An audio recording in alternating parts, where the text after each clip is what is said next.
Bonjour, bienvenue à un nouvel épisode d'entraînement à la compréhension orale. Je m'appelle Anthony, je vous donne la bienvenue. Pour aujourd'hui, je vous ai préparé un document niveau C1.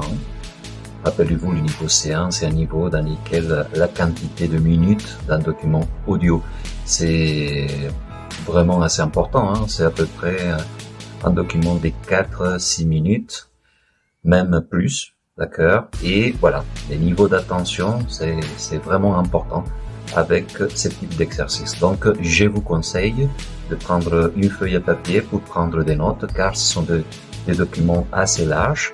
Donc, pour retenir la plus grande quantité d'informations, juste pour répondre aux questions.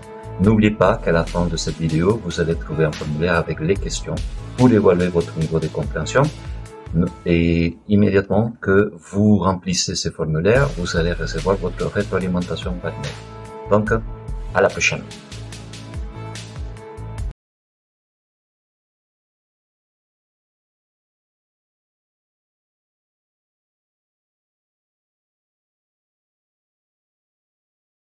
Bonjour Daisy Le Tourneur. Bonjour. Alors, votre livre s'intitule « On ne naît pas mec, petit traité féministe sur les masculinités ». Et je ne résiste pas à décrire la photo de couverture. On y voit un homme torse nu, pas très beau, pas très jeune, en slip léopard. Bien sûr, il y a sans doute un clin d'œil. Pourquoi cette image ?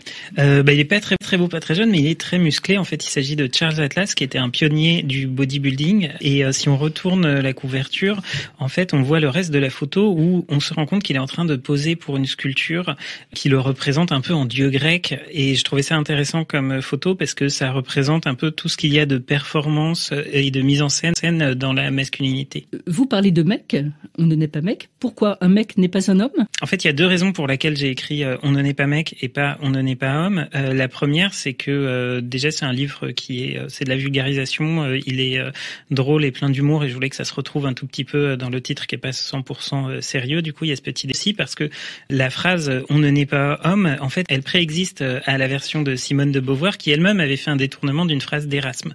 Et Erasme, quand il disait On ne naît pas homme, c'était homme avec un grand H. Et quand on dit homme, on a l'impression qu'on parle de toute l'humanité.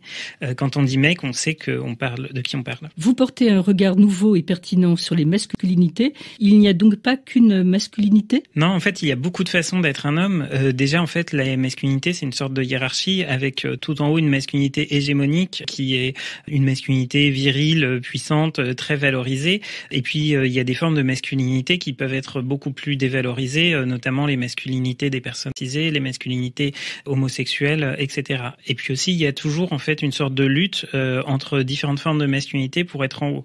Et il y a des hommes qui vont essayer d'être tout en haut et de prouver leur virilité, enfin leur masculinité et leur valeur en étant hyper viril, mais il y en a d'autres qui vont plutôt essayer en adoptant des formes de masculinité qui sont moins viriles, peut-être un peu plus féminines même parfois. Vous parlez en tant que féministe et cette question d'où vous parlez est importante. Oui, dans le livre je parle en tant que féministe effectivement et le livre est nourri énormément de théories féministes, mais je parle aussi en tant que femme trans et lesbienne puisque avant ma transition pendant assez longtemps et ça me donne un point de vue très particulier sur toutes ces questions-là. Mais en fait, tout le monde a un point de vue très particulier sur ces questions-là. Personne n'est neutre par rapport à la question de qu'est-ce que c'est être un homme et qu'est-ce que c'est être une femme. Vous voulez dire que le fait d'avoir été un homme avant, en tout cas dans un corps d'homme, pour être plus précise, ça vous a aidé à nourrir le livre ? En tout cas, ça l'a clairement nourri. Je pense que j'ai eu une expérience du coup qui est très particulière. Je peux pas dire ce que c'est d'être un homme pour absolument tout le monde. Je pense qu'il y a plein de façons d'être un homme et ma façon à moi, visiblement, elle était pas très réussie puisque j'ai fini par laisser tomber. Mais il est évident que mon expérience personnelle, elle colore ma réflexion et c'est pas quelque chose que je voulais cacher, mais plutôt assumer et m'en servir pour nourrir le livre. Vous êtes une militante féministe et vous remettez en cause la notion de nature masculine.